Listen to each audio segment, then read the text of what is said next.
There are ancient monuments that impress because of their size, and then there are the ones that shouldn't seem possible at all. Across different continents, and separated by thousands of years, a handful of ancient structures display engineering, precision, and construction methods that continue to challenge archaeologists and engineers alike. Some were carved directly from mountains, others were assembled from stones weighing hundreds of tons with astonishing accuracy, while a few still leave one unsettling question unanswered. How were they built using the technology of their time? These are the strangest ancient structures ever created.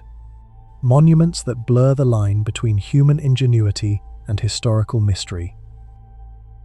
When archaeologists began documenting the stone blocks of Puma Punku in detail, they realized these were not ordinary ruins. Scattered across a windswept plateau near Lake Titicaca in western Bolivia were enormous blocks carved with remarkably straight edges, perfectly intersecting angles, narrow grooves, and repeated geometric patterns that looked almost standardized. Some visitors compared them to giant machine parts rather than stones shaped by hand. Yet every excavation has led to the same conclusion. This monument was built by the Tiwanaku civilization around the 6th century AD, centuries before the rise of the Inca. The mystery is no longer who built Puma Punku, but why they created architecture so extraordinarily precise that it still challenges engineers and archaeologists today. Puma Punku forms part of the larger Tiwanaku ceremonial complex, about 72 kilometers west of La Paz, at an altitude of nearly 3,850 meters. Radiocarbon dating from excavations led by archaeologist Alexei Vranich places the beginning of construction after approximately AD 536, disproving the popular claim that the monument is more than 12,000 years old. Even with its true age established, Puma Punku remains one of the most unusual architectural achievements in the ancient world. The first mystery is precision. The site's famous H-shaped andesite blocks appear almost identical, with clean 90-degree corners, symmetrical recesses, and remarkably flat surfaces. Architectural researchers Jean-Pierre Protzen and Stella Nair demonstrated that the blocks are not exact copies, but they follow the same design system with only tiny variations. That means each stone was individually carved while still matching an overall architectural plan. For a civilization with no iron tools, producing dozens of complex blocks to such consistent standards required an astonishing level of planning and craftsmanship. The stone itself makes the achievement even harder to understand. Most of the finely carved blocks were made from andesite, a dense volcanic rock that is significantly harder than ordinary sandstone. Experimental archaeology has shown that shaping andesite using hammerstones, stone chisels, and abrasive sand is possible, but extremely slow. Every sharp groove, flat face, and internal corner would have demanded countless hours of grinding and polishing. Puma Punku was not built through impossible technology. It was built through extraordinary skill, patience, and organization on a scale rarely seen in the ancient Americas. Then there is the problem of transportation. The largest sandstone block at Puma Punku measures approximately 7.81 meters long, 5.17 meters wide, and weighs an estimated 131 metric tons. Geological studies indicate these massive sandstone blocks came from quarries about 10 kilometers away, while the precisely carved andesite was transported from the Copacabana Peninsula, roughly 90 kilometers from the site. Moving stones of that size would be difficult even with modern equipment. The Tiwanaku had no evidence of wheeled vehicles for heavy transport, no draft animals capable of pulling such loads, and no iron machinery. Archaeologists have proposed the use of sledges, ropes, earthen ramps, and large teams of workers, but exactly how these stones crossed such rugged terrain at high altitude remains one of Puma Punku's greatest engineering puzzles. Another feature rarely discussed is the monument's metal technology. Several stones contain carefully carved sockets designed to hold eye-shaped metal clamps. Metallurgical analysis shows these clamps were cast from copper-based alloys containing arsenic and nickel before being fitted into the stonework. Instead of simply stacking blocks on top of one another, the builders mechanically locked sections of the structure together. This combination of advanced masonry and sophisticated metallurgy demonstrates that Puma Punku was engineered rather than merely assembled. If the craftsmanship is extraordinary, the monument's current condition raises another question. Today, Puma Punku looks like a field of shattered stone, with gigantic blocks lying overturned in every direction. Archaeologists believe the original complex contained terraces, platforms, monumental gateways, and ceremonial courtyards, arranged according to a carefully planned layout. Centuries of earthquakes, stone robbing, weathering, and human activity destroyed much of the structure, leaving researchers to reconstruct the monument piece by piece, using excavation records and three-dimensional digital models. Even now, no complete reconstruction has gained universal agreement because so much of the original architecture has been lost. The village of Abhaneri in the Indian state of Rajasthan receives barely enough rainfall to sustain life for much of the year, yet more than 12 centuries ago, its inhabitants carved one of the most mathematically astonishing structures ever created into the earth. At first glance, Chand Baori does not resemble a well at all.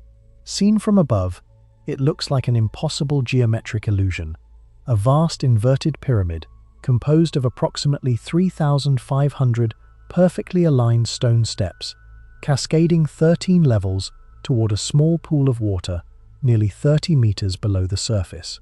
Even today, photographs of the monument are frequently mistaken for digital artwork because the precision of its repeating triangular patterns seems almost too perfect to have been achieved without modern surveying technology.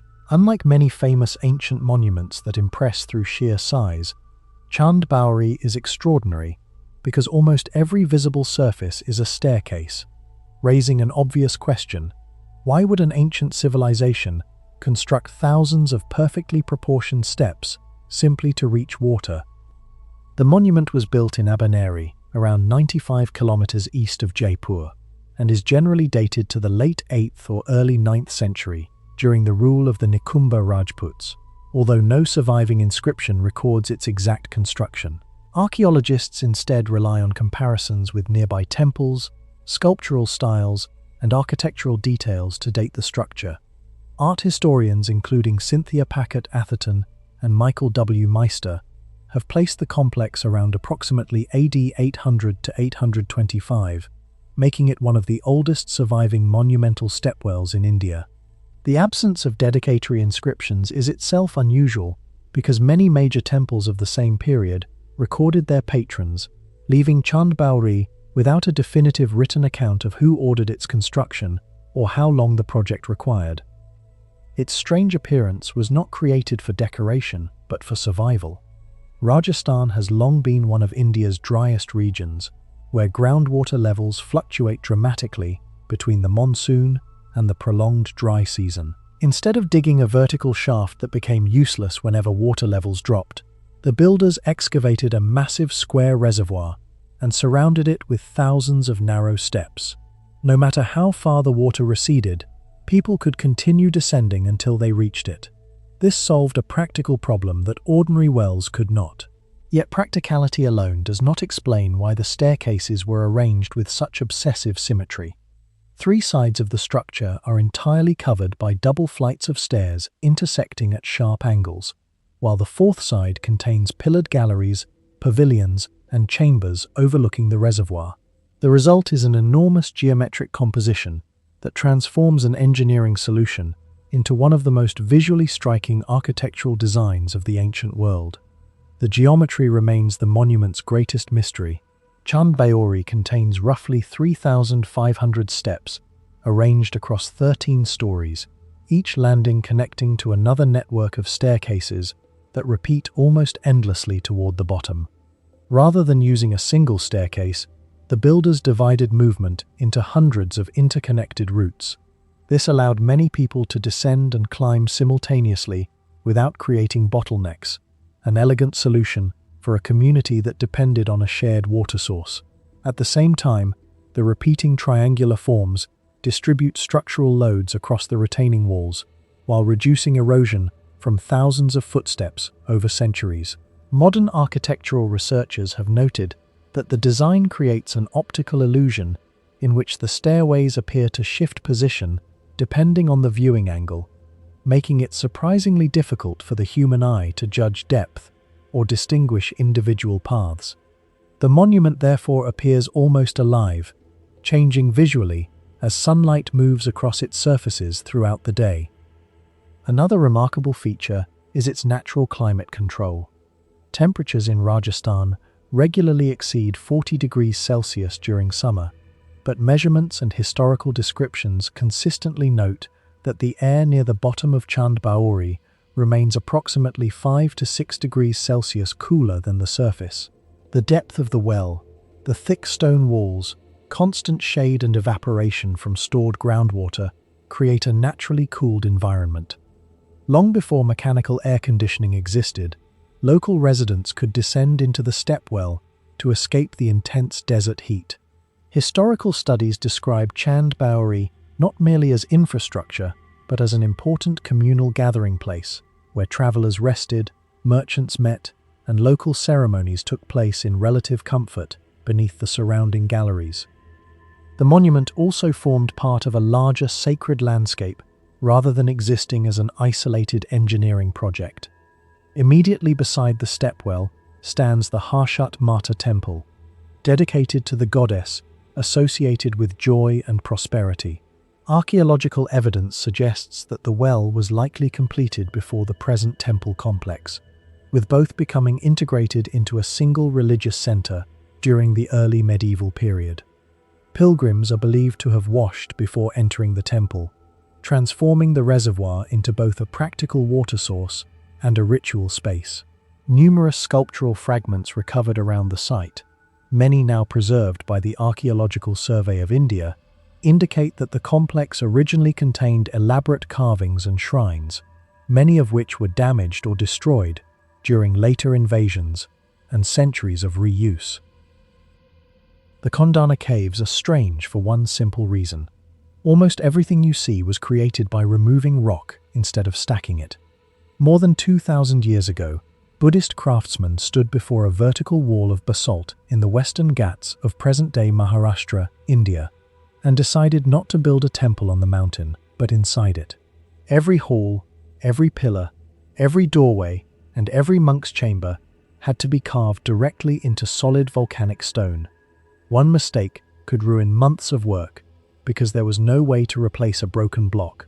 Even today, archaeologists cannot calculate exactly how many tons of rock were removed to complete the complex, yet the builders achieved remarkable symmetry using only iron tools, hammers, chisels, and careful planning.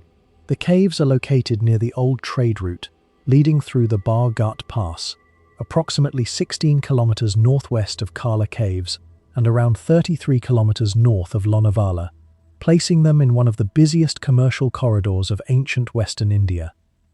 Archaeological evidence dates the excavation of the caves to approximately the 1st century BCE, although some researchers believe planning may have begun slightly earlier because the architectural style closely resembles nearby sites such as Baja. The complex consists of 16 Buddhist caves, including a large chaitya or prayer hall, several viharas used as monasteries, rock-cut cisterns for collecting water, and a number of residential cells where monks lived during the monsoon season. Unlike later Buddhist cave complexes famous for elaborate sculptures and paintings, Kondana belongs to the earliest generation of Western Indian rock-cut architecture, when builders were still experimenting with transferring wooden architecture into permanent stone. That transitional moment is exactly what makes the site so unusual. The greatest mystery is not why the caves were carved, but why their builders deliberately copied wood in a monument that contained almost no structural wood at all. Inside the main Chaitya hall, the vaulted ceiling imitates the shape of timber construction, with carved stone beams arranged like wooden rafters. These false beams do not strengthen the roof because the mountain itself carries the entire load. They exist purely to reproduce an older architectural tradition. The surviving measurements recorded by James Ferguson and James Burgess in the Cave Temples of India describe the Chatya as approximately 66.5 feet long, from the entrance pillars to the apse, 26 feet 8 inches wide, and over 28 feet high. 15 interior pillars form an aisle around the stupa, while the roof preserves the appearance of a wooden building, despite being carved entirely from living basalt. In other words, the builders invested enormous effort creating stone that intentionally looked like wood, even though nobody entering the cave would mistake the material. That decision has fascinated historians for more than a century. The prevailing interpretation is that these caves preserve the memory of an architectural tradition that has almost completely disappeared. Before large-scale rock-cut monuments became common, Buddhist assembly halls were primarily constructed from timber. Wood decays quickly in India's tropical climate, leaving almost no examples behind. Kondana therefore acts like a fossil, preserving a building style that otherwise vanished. Instead of discovering an ancient wooden temple, archaeologists found its stone copy, frozen forever inside a mountain. This makes the caves one of the earliest surviving records of an entire architectural technology that time erased. The construction method itself raises equally impressive questions. Unlike masonry architecture, where blocks can be added one by one, rock-cut architecture follows the opposite logic. Workers began at the cliff face and excavated inward, removing stone while constantly preserving the proportions of the final structure. Columns could not simply be installed later because they were left standing as the surrounding rock was cut away. Every ceiling, wall, and pillar originally belonged to the same mass of basalt. A single error in measurement could destroy an entire chamber. Modern surveys of early Buddhist caves show remarkable consistency in spacing between pillars, alignment of walls, and geometric planning, indicating that ancient builders possessed sophisticated surveying techniques long before precision instruments existed. The purpose of the complex was equally practical and spiritual.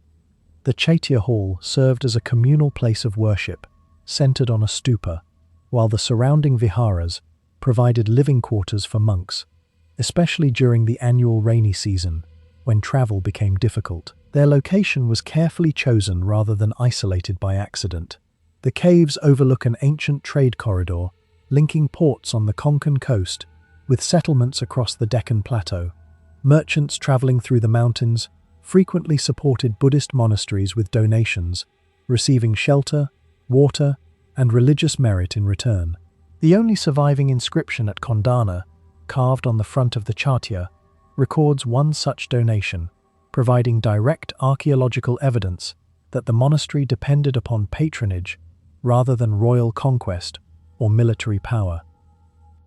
Gunung Kawi is strange because it does not behave like a normal temple. It was not assembled from blocks, raised on columns, or built upward from the ground. It was carved backward into a cliff. In the Pakarasan River valley of Tampak Siring, northeast of Ubud in Bali, 10 monumental candy-shaped shrines were cut directly into living volcanic rock, each standing inside a tall recessed niche, roughly 7 meters high. From a distance, they look like small temple towers. Up close, the illusion breaks. These are not buildings at all. They are stone facades, locked into the cliff, with no interior chamber, no usable room, and no body buried inside. That is what makes Gunung Kawi one of the most unusual ancient architectural sites in Southeast Asia. It imitates architecture, but it is made by removing a mountain. The complex is usually dated to the 11th century, during the period of the Warmadewa dynasty in Bali. It lies along both sides of the Pakarasan River, a sacred landscape later included in the wider cultural landscape associated with Bali's ancient water systems. The site is often linked to King Anak Wungsu, who ruled Bali in the 11th century, and to the royal family connected with King Udayana and Queen Mahendradatta. But even here, the evidence is not as simple as a modern label on a monument. The identification comes from inscriptions and historical interpretation, not from a tomb inscription saying plainly who lies inside, because no confirmed royal remains have ever been found inside these rock-cut monuments. The first oddity is the number and arrangement. Gunung Kawi contains 10 major rock-cut shrines, 5 stand together on one side of the river, 4 stand opposite them, and 1 more is separated from the main groups. This split layout already feels deliberate. It is not a single temple courtyard. It is a sacred valley turned into a stone map. Some scholars interpret the eastern group as memorials connected to King Udayana, Mahendradatta, and their sons Erlangga, Marakata, and Anak Wungsu. The western group has been interpreted as belonging to royal consorts or lesser queens. But this remains a theory because the monuments themselves do not carry a complete list of names. The most important clue is an inscription on one of the shrines, often read as Haji Lumahing Jalu, referring to a king who was enshrined or made sacred there. The problem is that a clue is not the same as a full explanation. The second oddity is the method. If the builders had wanted a shrine, they could have built one from stone, brick, or timber, as many societies did. Instead, they chose the most punishing method possible. They had to cut a flat recessed wall into the cliff, then shape the Candi Tower in relief, leaving the shrine attached to the rock behind it. In normal construction, a mistake can be replaced, a damaged block can be removed, a cracked beam can be changed. At Gunung Kawi, every strike was permanent. The builders were not stacking material, they were subtracting it. They had to imagine the finished monument inside the cliff before it existed, then cut away everything that was not the shrine. This is why the site feels closer to a sculpture than a temple, yet too large to be treated as simple sculpture. Each Candi is carved with the visual language of a tower, base, body, roof-like tiers, and a high niche that protects the form. But the tower cannot be entered. It cannot shelter priests. It cannot hold a congregation. It performs the image of sacred architecture without functioning like ordinary architecture. That is the central mystery of Gunung Kawi. The ancient builders created monuments that look like temples but act like royal memorials, carved into the cliff as if the mountain itself had become the container of memory. The third strange feature is the location. Gunung Kawi is not placed on an easy ceremonial plain. It sits down in a river valley, reached today by descending hundreds of stone steps through rice terraces and tropical vegetation. The journey itself changes the meaning of the site. You do not approach it like a palace. You descend into it, almost as if entering an underworld landscape. For ancient builders, this choice created obvious problems. Workers, tools, food, ritual objects, and supervision all had to function inside a steep valley environment. The Pakarasan River also meant humidity, water erosion, and shifting ground conditions. Yet this difficult landscape was chosen on purpose. The reason may lie in the sacred role of water in Balinese religion. Gunung Kawi is not isolated from its environment. It is fused with it. The river, the cliffs, the bathing places, the rice fields, and the rock-cut shrines form one ritual system. Nearby water temples and irrigation traditions show how ancient Bali connected kingship, agriculture, religion, and water management. In this sense, the site may not have been meant simply to display royal power. It may have turned the valley into a sacred machine. Water flowed below, shrines watched from the stone walls, and the royal dead or deified ancestors were remembered within a living landscape. How was it made? Archaeology cannot give a filmed record, but the basic process can be reconstructed from the marks and the nature of the work. The builders likely began by selecting cliff faces of workable volcanic stone. They then cut back the rock to create sheltered niches. After that, they carved the shrine forms from the remaining stone mass, refining the outlines, roof tiers, bases, and surfaces with iron tools. The work required planning, scaffolding, or temporary platforms, and teams of skilled stonecutters. The hardest part was not only carving the shrine, it was keeping the proportions readable across a vertical surface about 7 meters high, while working against the cliff rather than around a freestanding block. This also explains why Gunung Kawi feels technically strange even without giant megaliths. Its difficulty is not about moving impossible stones. Its difficulty is about controlling absence. The monument exists because everything around it was removed. Ancient engineers had to manage depth, symmetry, drainage, surface finish, and cliff stability at the same time. They were not building upward into open air, they were cutting inward into geology.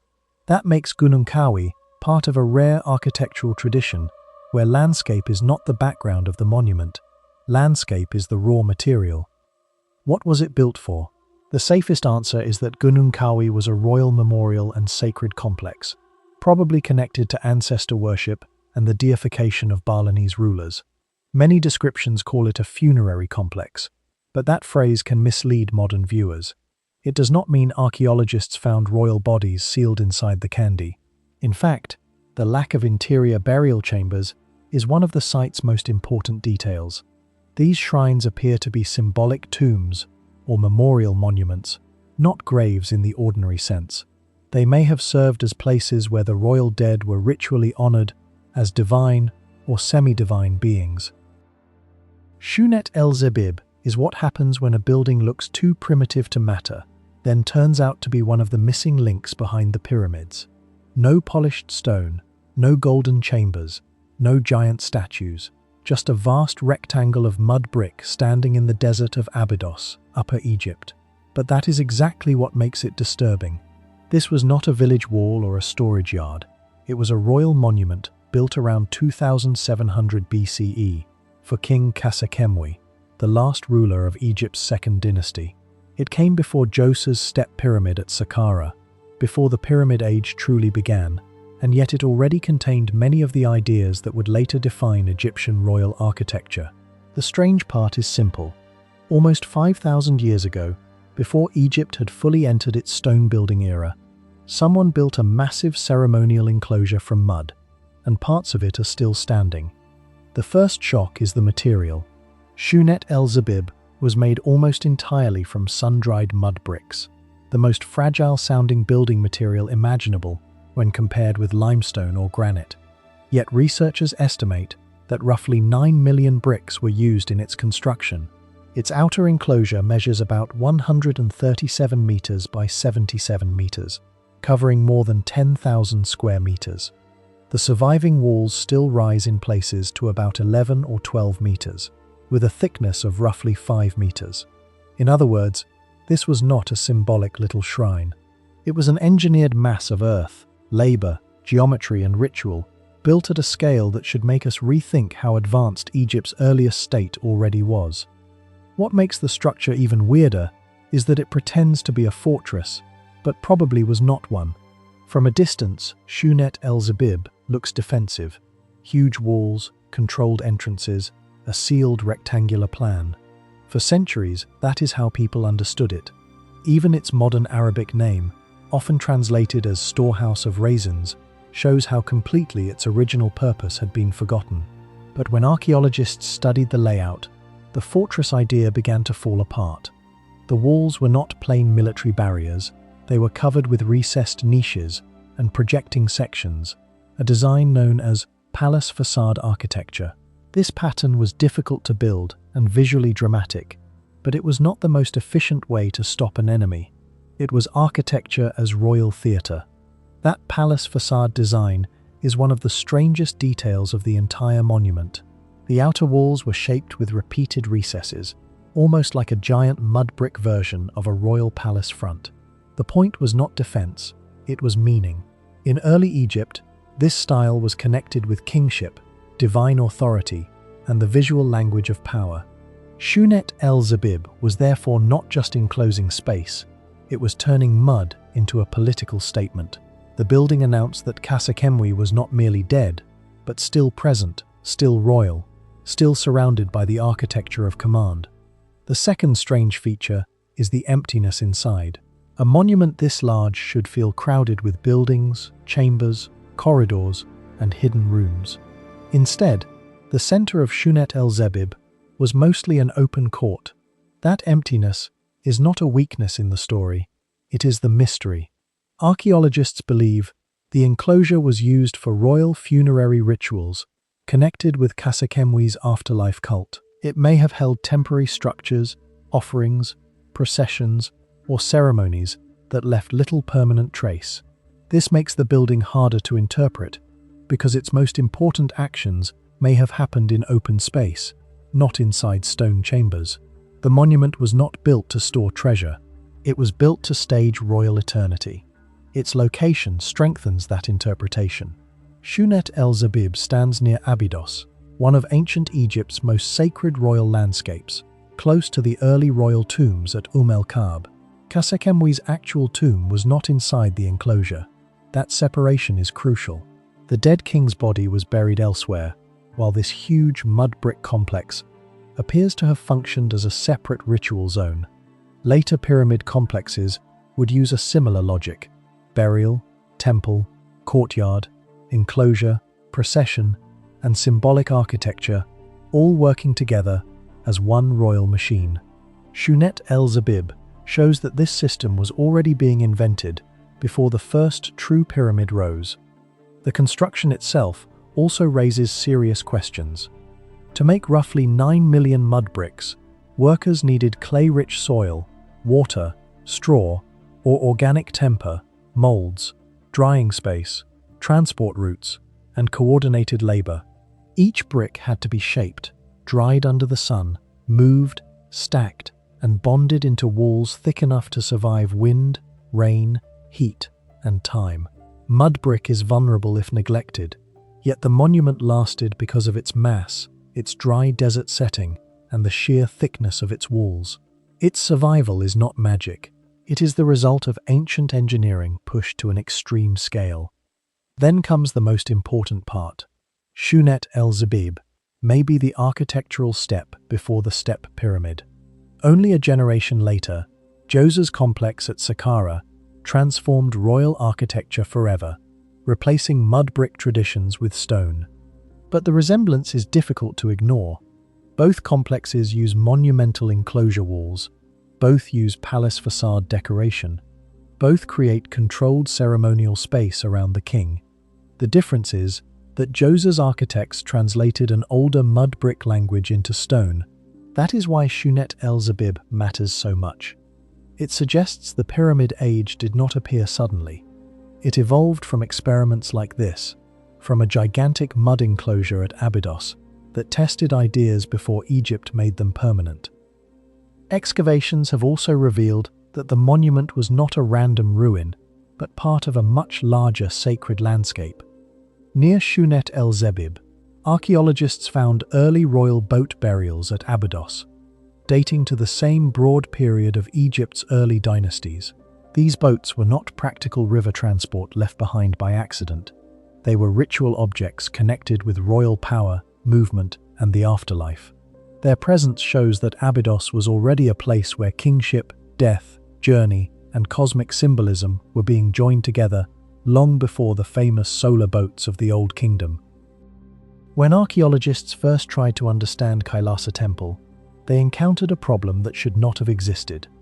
Every ancient building leaves behind evidence of construction.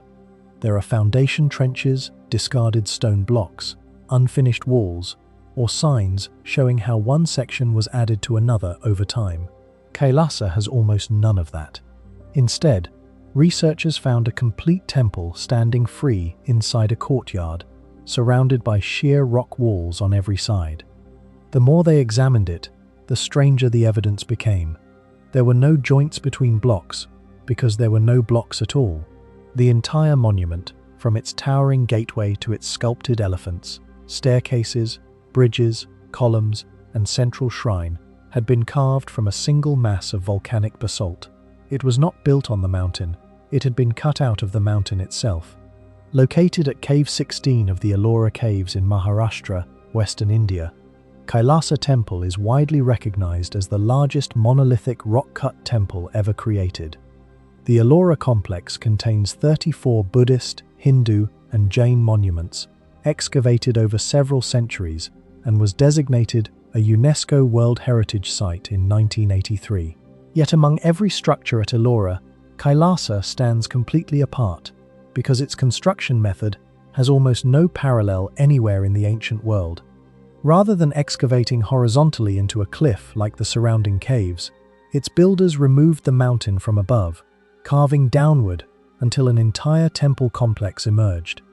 UNESCO describes the monument as the culmination of Indian rock-cut architecture, while the Archaeological Survey of India considers it one of the greatest engineering achievements of ancient India. Historians generally attribute the main phase of construction to the Rashtrakuta king Krishna I, whose reign lasted approximately from AD 756 to 773. Although later rulers probably completed parts of the decoration, inscriptions and architectural analysis strongly associate the original monument with his dynasty. The temple was dedicated to Shiva and conceived as a stone representation of Mount Kailash, the sacred mountain believed in Hindu tradition to be the home of the god. This explains why the builders were not simply constructing another place of worship. They were attempting to transform an entire mountain into a sacred landscape where mythology and architecture became the same object. The first mystery appears the moment engineers consider how such a project could even begin. Modern buildings start with foundations because every measurement depends on the ground beneath them. Kailasa reversed that logic entirely.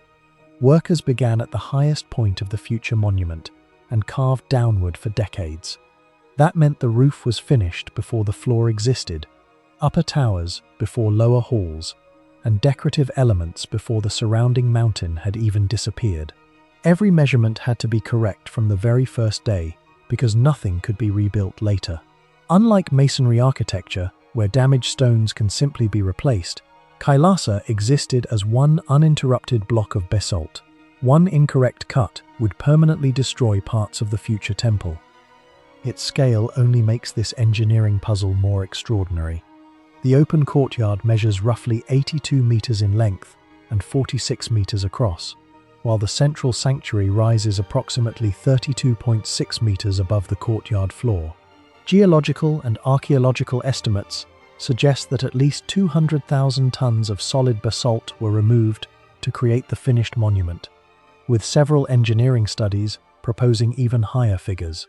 Every ton represented rock that first had to be excavated before any artistic work could begin.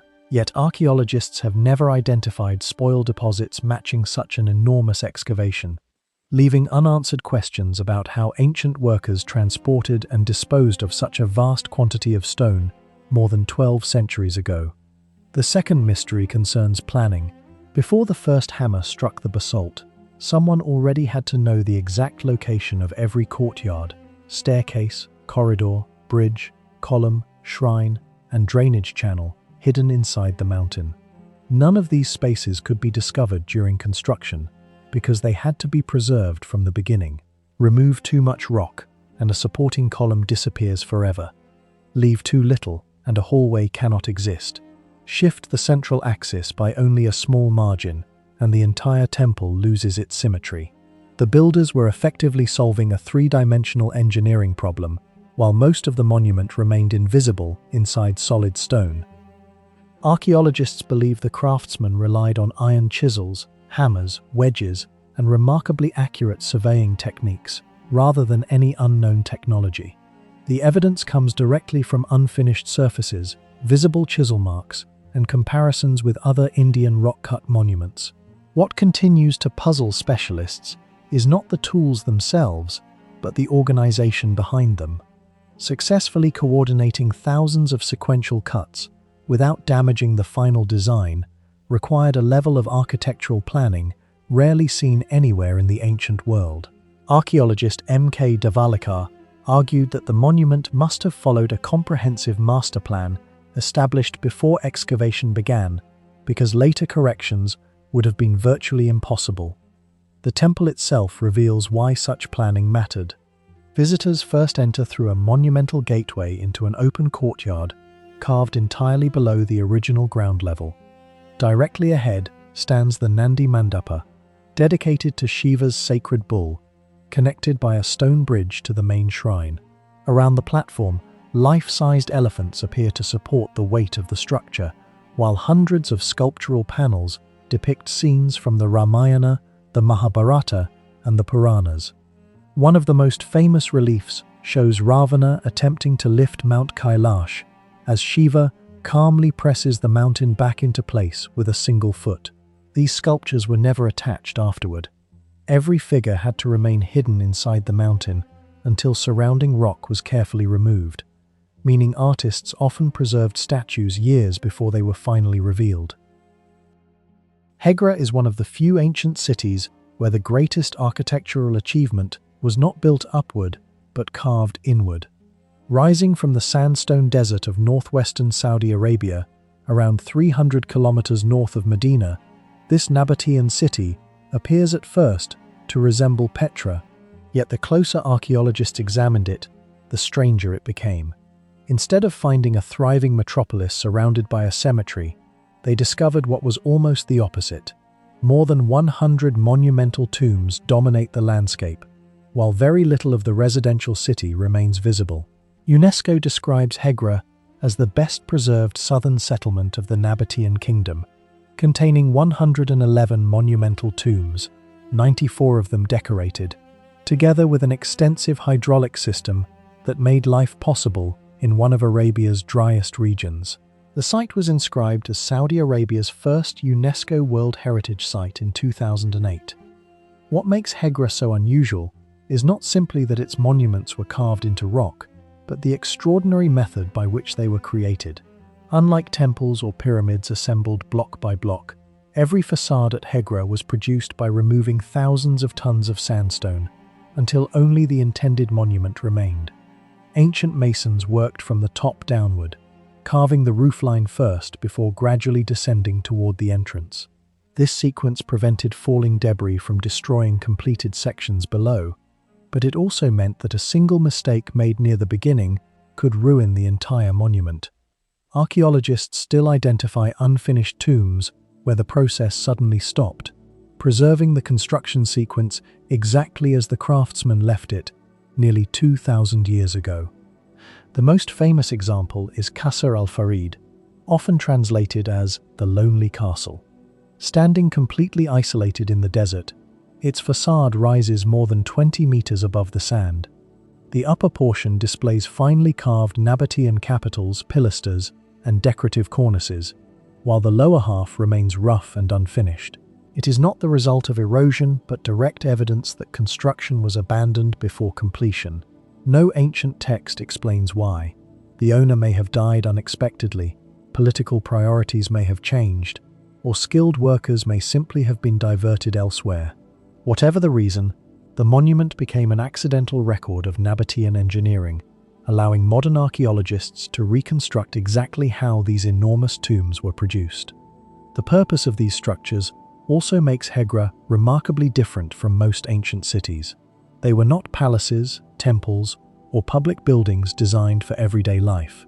They were family tombs commissioned by wealthy members of Nabatean society to preserve status long after death. Excavations show that burial chambers inside were relatively simple, often containing niches or benches for multiple family members, while almost all artistic effort was concentrated on the exterior facade. The architecture was therefore intended for the living rather than the dead. Every traveler entering the oasis would immediately see rows of elaborately carved monuments announcing the wealth, influence, and prestige of the families buried within.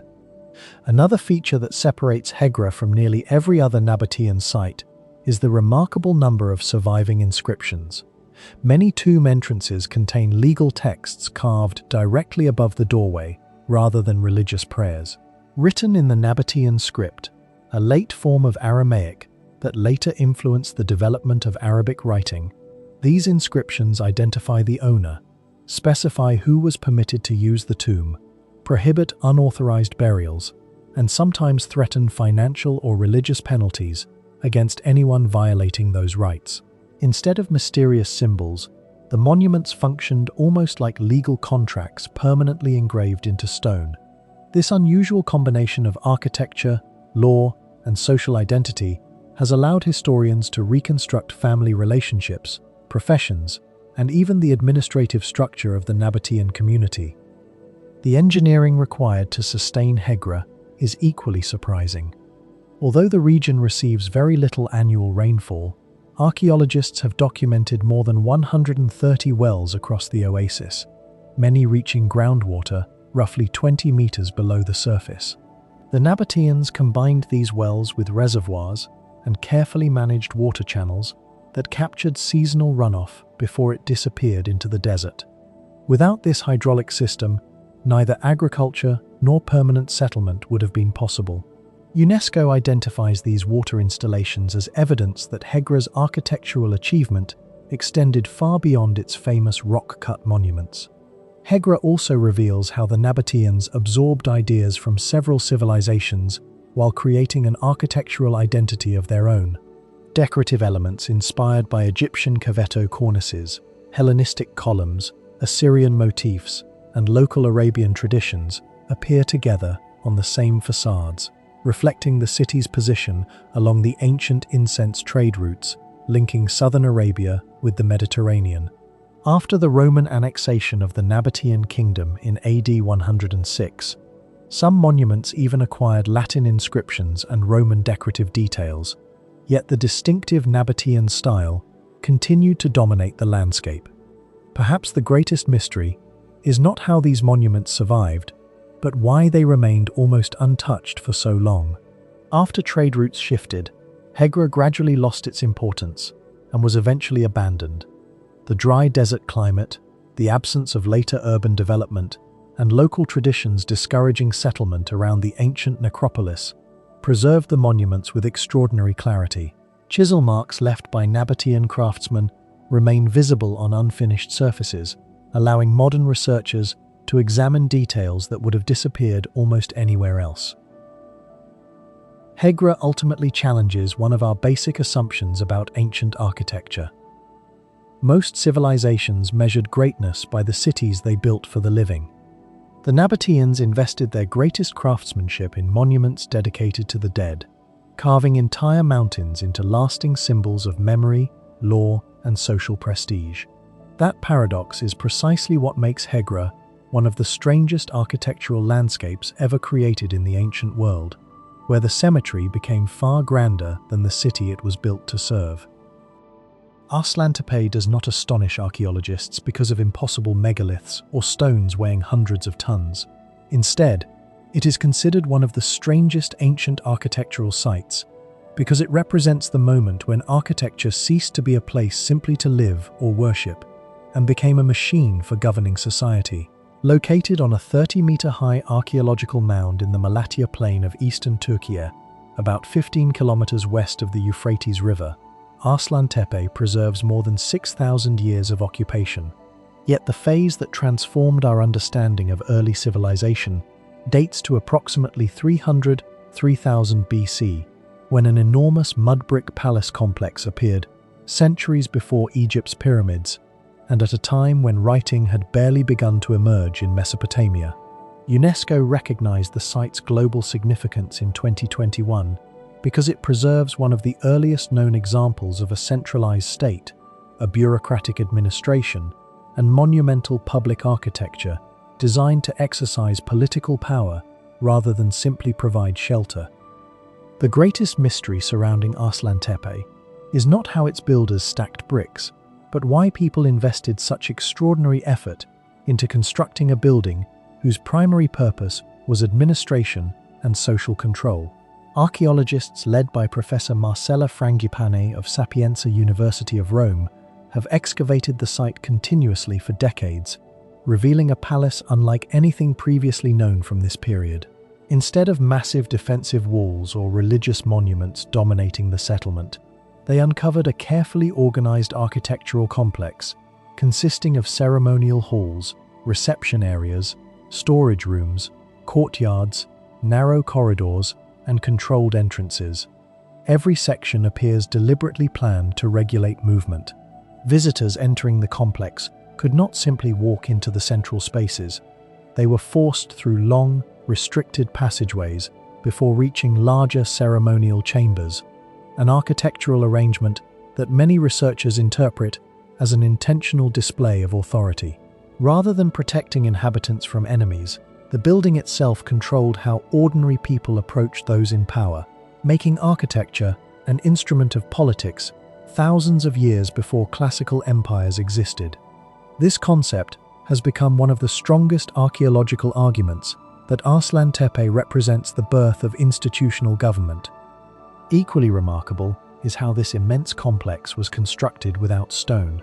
Unlike Egypt, where limestone and granite dominate monumental architecture, Arslantepe was built almost entirely from millions of sun-dried mud bricks produced from clay, straw, and water collected from the fertile Malatya plain.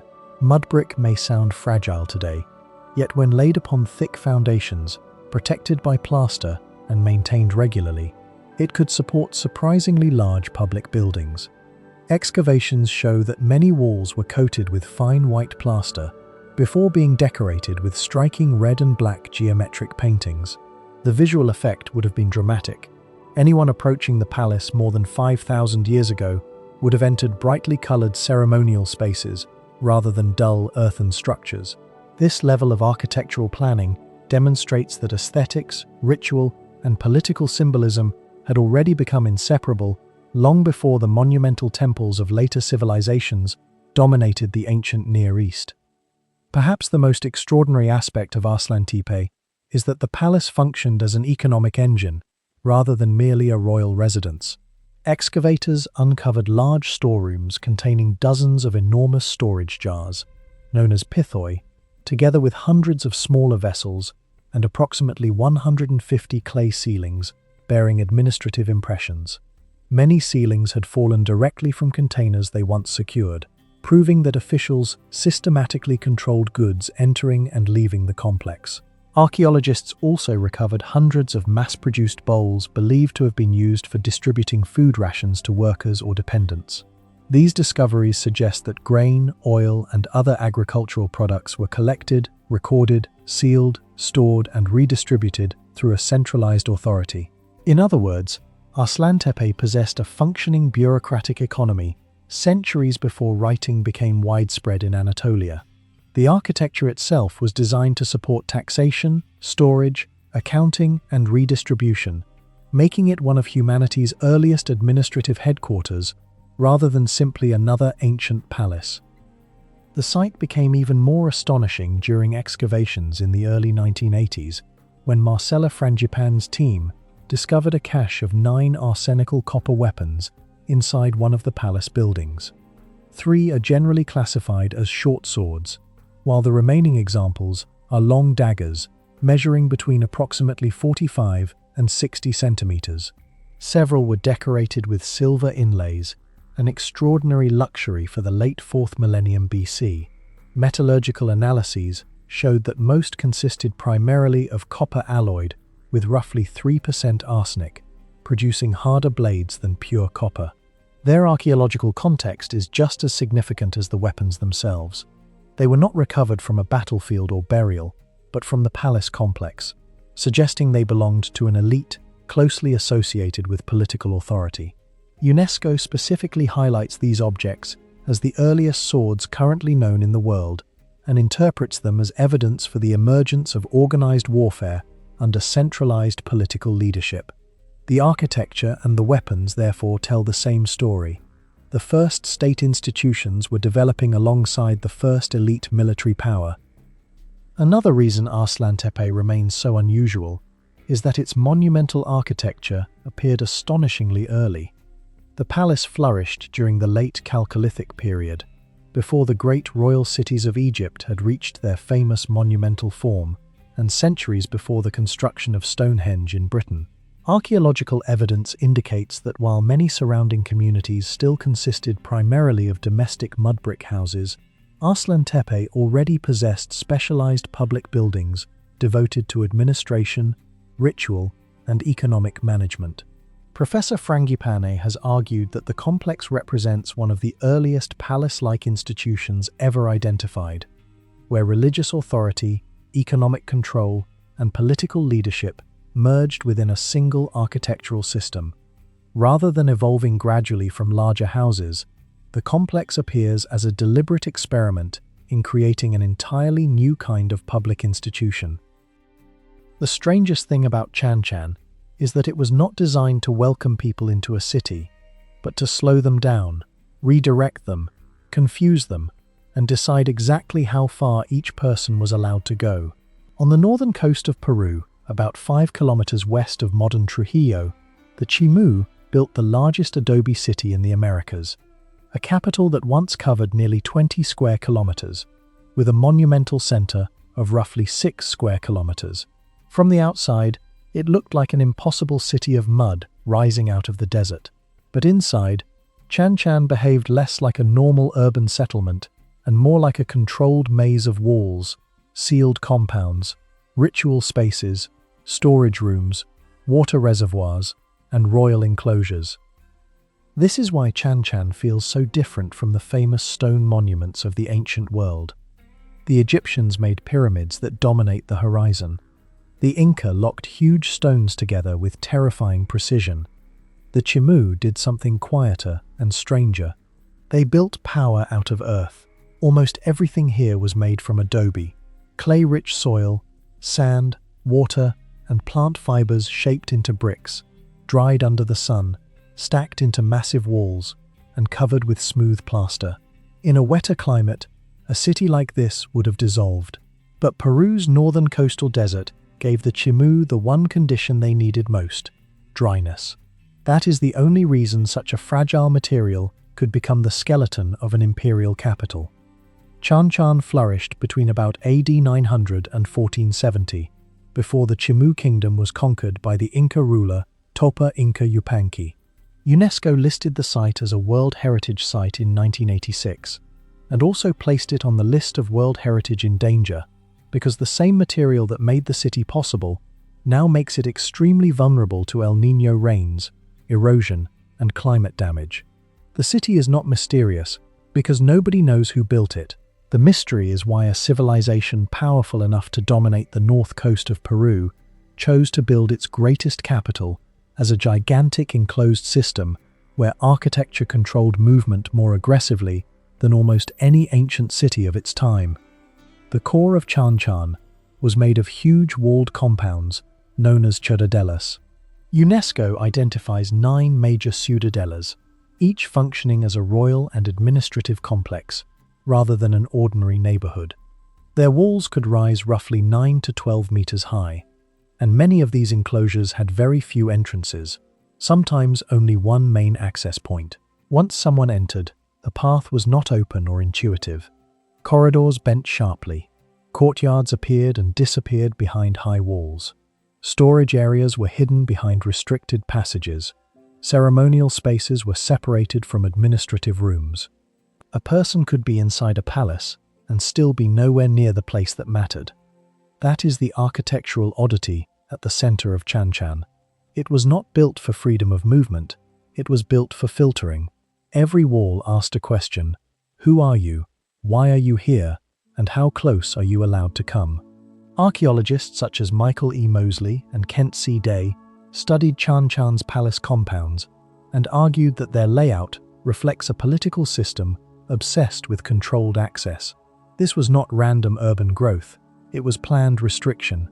In a stone palace, power might be shown through height, columns, statues, or gold. In Chan, power was shown through the ability to make people move only where the architecture permitted. The strangest part is that these royal compounds were not simply reused by the next ruler. Archaeologists have linked Chan's repeated palace construction to a political system often described as split inheritance. When a Chimu ruler died, his successor inherited political authority, but the dead ruler's palace and wealth remained tied to his lineage and mortuary cult. The new ruler therefore needed to build a new palace complex of his own.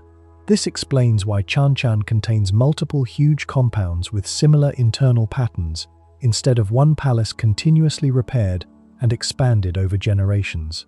The city grew like a chain of royal afterlives, each dead king leaving behind a sealed architectural machine that still required people, offerings, storage, and ritual attention. This makes Chan deeply unusual. Many ancient capitals expanded because of trade, population growth, or military victory. Chan expanded because death itself demanded new architecture. Each ruler's palace became a political fossil, preserved inside high adobe walls, while the next ruler created another center of power nearby. The result was not one palace, but a city of palaces, each one part residence, part treasury, part office, part temple, and part tomb. It was a capital where succession was not only written into bloodlines, but carved into the urban plan. The decoration makes the city even stranger. Instead of filling the walls with kings crushing enemies or gods towering over humans, Chimu artists covered many surfaces with reliefs of fish, seabirds, waves, nets, crabs, and marine patterns. These images were not random decoration. Chanchan stood near the Pacific Ocean, and Chimu power depended heavily on fishing, maritime resources, and irrigated agriculture. The ocean was not just scenery, it was the foundation of survival. In some areas, repeated fish motifs appear to move in opposite directions, creating a visual rhythm that may relate to currents, abundance, or ritual ideas about the sea. What makes this remarkable is the absence of the usual imperial language. Chanchan does not shout conquest through its walls. It whispers dependence on water. And water was the real engine behind the city. Chanchan rose in an arid coastal environment where a large population could not survive without engineered supply systems. Archaeologists estimate that the city may have supported tens of thousands of inhabitants at its height, often placed between 30,000 and 60,000 people. To make that possible, the Chimu relied on canals that carried water from Andean-fed river valleys toward fields, reservoirs, and urban compounds. Inside the ciudadelas, sunken reservoirs and water management features were integrated into the architecture itself. This means Chanchan was not just a maze of mud walls. It was a machine for controlling water, food, labor, ritual, and access at the same time. The construction process was practical but massive. Adobe bricks could be produced faster than cut stone, and local materials were available in the desert environment. Workers mixed earth with water and organic fibers, pressed the mixture into molds, dried the bricks under the sun, and assembled them into thick, load-bearing walls. The outer surfaces were plastered and sculpted while still workable, allowing craftsmen to create relief patterns across large architectural surfaces. This was not primitive building. It was an engineering system adapted perfectly to a dry coast, where stone was not the most efficient answer, and mud, handled at scale, could become monumental.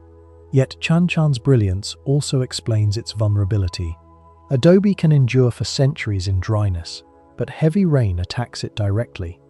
El Niño events bring abnormal rainfall to Peru's coast, and every major episode damages the ancient walls. That is why UNESCO placed Chanchan on the danger list in the same year it recognized its global value. The city is caught in a strange contradiction. It survived because of the desert, but the moment the desert changes, the city begins to melt. Chanchan is one of the weirdest ancient architectural sites, not because it looks impossible, but because its logic feels alien to what we expect from a city.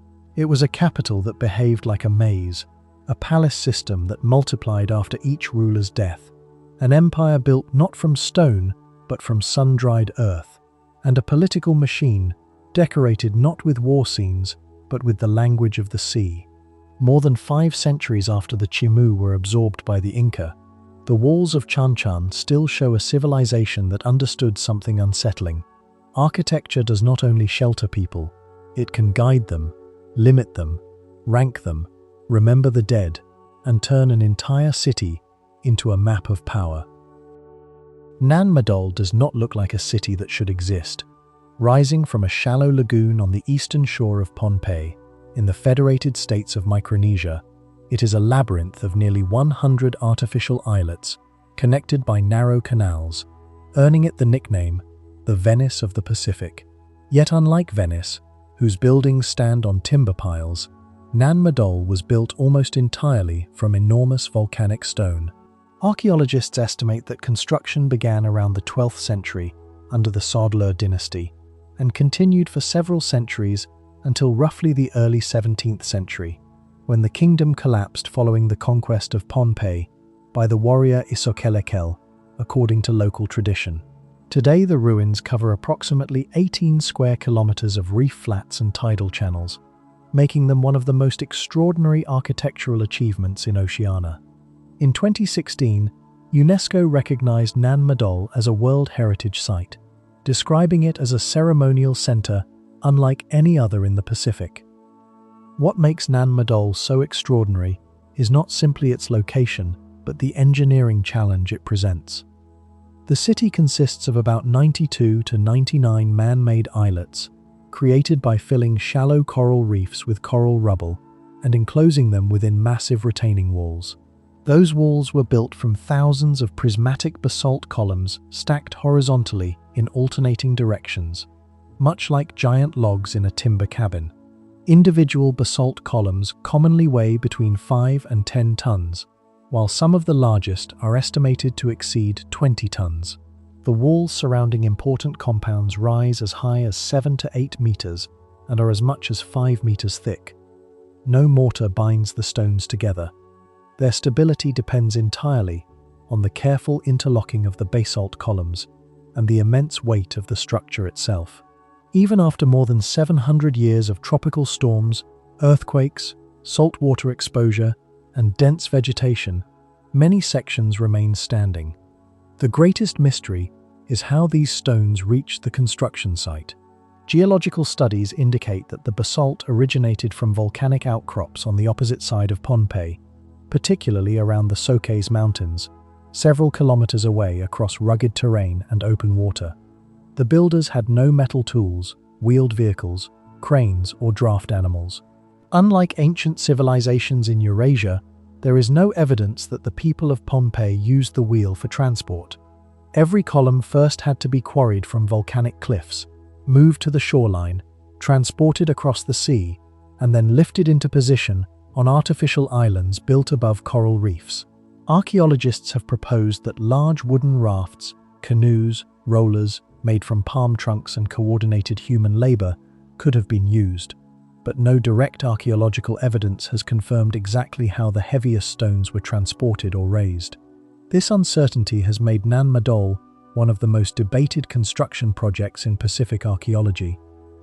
Its architectural design is equally unusual.